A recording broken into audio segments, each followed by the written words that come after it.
Hello. This is another in our Studio Spotlight series here at the Harwich Cultural Center. And I'm talking today with Sharon DiGennaro, who is an artist here in the center, and she has a very, very lively studio. I do. It is full of so many fascinating things. We've been walking around a bit and looking at things, and I'm very excited to talk about it and have you talk a bit about what you've been doing here. Okay. But can we start with, how did you start as an artist? Do you recall casting your mind back to your very beginnings? Many, many moons ago, probably 45 years now. I was 20. I went out to school in Arizona, and I was taking a break from my classes and met a potter at a flea market. And in the ripe old age of 20, said to her, "Oh, I've been collecting these things for years, but I don't really know what they're made of." And she said I could use a helper for a little while. So she paid me $2 an hour to apprentice with her. And I apprenticed for 2 years and never went back to college. Don't tell my mother. And started training in clay, fell in love with it. And I've been potting for 45 years.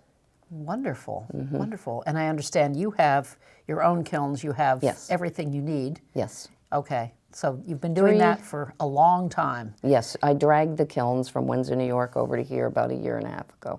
So I have 2 glass kilns and 2 ceramic kilns. Great. So it sounds like a real Southwest story, Southwest artist story to me. Yes, 6 years out in the West training, and then I came back east, settled in Northeast PA in a little town of 300 people, Thompson, Pennsylvania. It was like northern exposure. I loved it. And I stayed there 21 years. And then moved to Windsor, New York, and then over to the Cape. A little over, now 2 years in the studio here. Okay, great. So you've been here for 2 years. Yes. And I know you do some classes, right? Yes. You do some teaching. I do. Here and there, I've been starting to teach silk scarf dyeing classes, which I love. I keep them small so I can pay attention to each person that's working. And I had a car accident and a brain injury in 2010, and in the interim of getting off the pottery wheel, I took a silk scarf dyeing class. And I actually worked at an elder camp in New York State, and there was a young woman teaching it there, and I learned from her. I locked myself in my attic for 3 weeks and came out with 64 scarves. And decided maybe I could do it. And so since then I've been making scarves, dyeing scarves, and teaching. I would like to, and that's one thing I wanted to talk to you about, I have a plan of action for the future that involves working in here with differently abled people. And I just put in for an art grant that I was encouraged to do.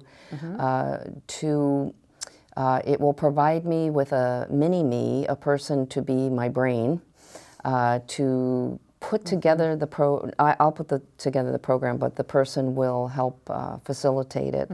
I have a hard time with the head injury, keeping my ducks in a row. So helping with organization. Absolutely. And that person would help set up and break down the workshops. And what I would like to do with the workshops, I have a 4-year background in a spirituality program called Wisdom of the Heart. And I was in the middle of my 4th year of teaching that. I had a small group up in New Hampshire. I was co-teaching when I had my accident. So it's coming back now, and I would like to combine everything that has happened in the last 10 years with my art.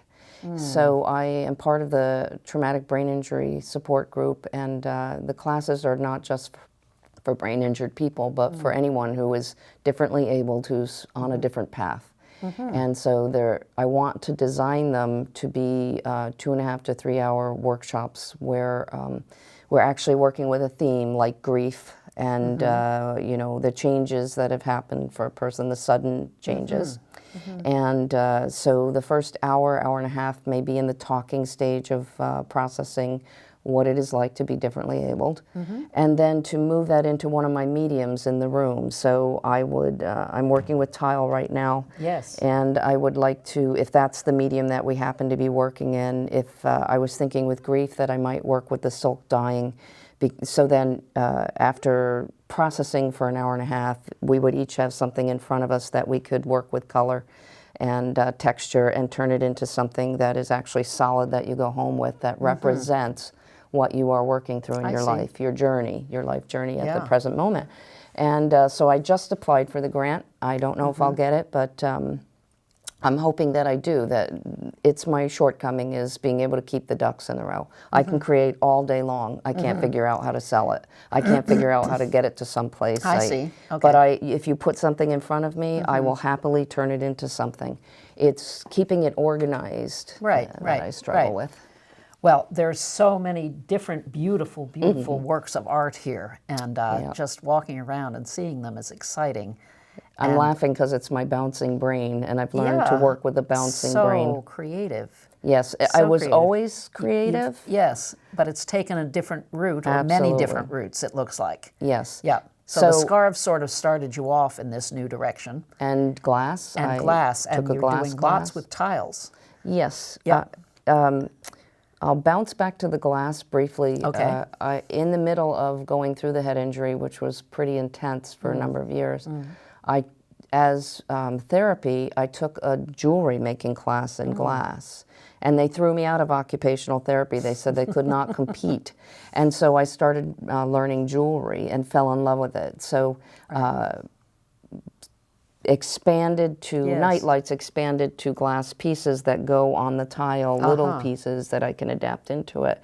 And so the silk with the dyeing allowed me to change my color from clay, which is pretty muted, into all these vibrant colors, and then over to glass the same way. I see. Glass ornaments, bright colors. My brain likes baubles and bright things. And I graduated to the tiles in the last few months from doing my shower. And I put on the Nextdoor site, does anybody have any spare tile? And so people would email me back and leave them near my front door, and I just got a pile of tile that didn't match my bathroom. So I emailed everyone back, oh my God, I know what I'm doing in my artwork next. And so... And so you have. Yes. So and that's part of what I want to do with others, is I will pre-put tile together like this. So you come in for a workshop, and you'll have a choice of these kind of things if I'm working in tile that day. You choose your backdrop, and then this entire studio is filled with things I have fused, I have made, I have found, I have gathered. And you'll make your story on the pieces yourself, and I will be your guide. I am so excited to do this, and I hope my energy will hold, that there is going to be a mini me to come in and help me. So when I wander off, you know, somebody's there going, oh, you were teaching. But the wandering off is part of your teaching, it seems too. You know, really being able to spark your own creativity in others by being you. Yes, I finally understand that. Yeah. In the beginning, I hid the injury, and I kept myself very isolated. It felt not right. Yes, absolutely. And I didn't say, I can't remember your name, or I'm getting tired and I can't think. I would just keep babbling try on. To compensate. And try to compensate. Now I will stop and say, I don't have my words right now, can someone help me? Or I have to stop, can someone take it over for a few minutes? Yes. And I can tell I'm getting better because I know I was injured. And for a period of years, I would go into the counselor every week and say, is this real? And he would say, yep. And I'd say, why do I keep asking you that? And he'd say, because your brain can't comprehend it's injured. So now that I am able to work in it and talk about it and process it, I don't go down the rabbit hole as often. And I don't take you down as often. And I'm able to actually explain what's happening, and I comprehend what's happening to me. Yes. And that took 9.5 years. Right. So it's a part of putting everything together, really. In a different way than it was before. And in many ways, more wonderful than ever, it seems. There are gifts in there that took me a number of years to acknowledge, but they're there. And and when I work with the TBI group, we all, many of us acknowledge the same thing. There's hidden gifts. So it's a lot of work. A lot of work in many ways. But also, it looks like so much fun. I can't wait to get to the studio every day. And I hide out because my brain fatigues easily, so I get 3 solid good hours a day, 3 to 4, that I'm clear, I feel well, and then I fade to tunnel vision. The light literally shuts off.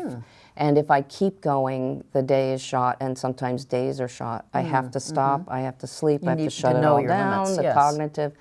I rest for an hour so I can drive 15 minutes home. I see. Yeah. And then, but when I get here in the morning, I cannot wait to get to work. Yeah. I love it, love it, love it, and Right. I love what moves through me. I don't ever stop it, and you can see I'm talkative.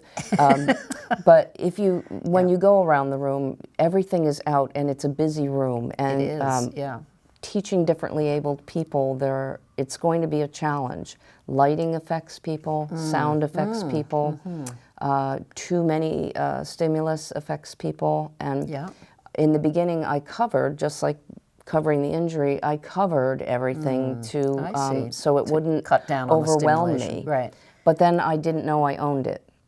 So my work was very limited, and so now everything is uncovered, and people will come in and go, "Whoa, what a studio!" It is, and I'll say, "That's what I did. I needed to find it." So it will be interesting. Whoever helps me design the class and brings the 6 to 8 people in for that intensive workshop. The match will have to be there with a person's abilities and my abilities. Yes. You'll have to be high functioning for me to be able to teach you. And so I have to create a space where if somebody comes in with an aid, there's space for another person. If someone comes in a wheelchair, where are the bathrooms? How long can a person go? How long can I go? It's all guesswork, but I'm beyond excited about trying it. I also think that it will be very inspiring to see hope other so. people's creativity. Yes. I mean, what a wonderful thing to bring people together in that way. It is so healing, and I did it before my accident. Yes. And so it's kind of based on your Wisdom of the Heart original workshop. It's life-giving to tell the truth, to actually be in the present. Yes, I believe it. I believe it. Well, this has been absolutely wonderful. Thank you so much for sharing just a little bit of what you've been doing. Can I also say, I don't know if this will air before this, but a friend came in recently and said, "This is a sin that nobody is in here looking at your finished work." And I said, "I can't figure it out." So she helped me put together an open house for November 9th, and I will be here from 9:30 to 4. If you would like to see the work, it is very eclectic. My room will be open. And I'm looking forward to showing it to the world because I see it every day, but nobody else does. Yes. So, that would be great. Yeah, I would love to show I think people would love that because there is so much to see. Thank you so so much. So that's November 9th? Yes, 9:30 to 4, room 105 in the Harwich Cultural Center. In the Harwich Cultural Center. And you are Sharon DiGennaro. And thank you so much. Thank you for coming in and letting me and sharing your work and your process with us. It's all quite exciting. Quite exciting. I'm thrilled. Yes. Thank you. This is Diane Lane for Channel 18 in Harwich. Thank you so much. Thank you.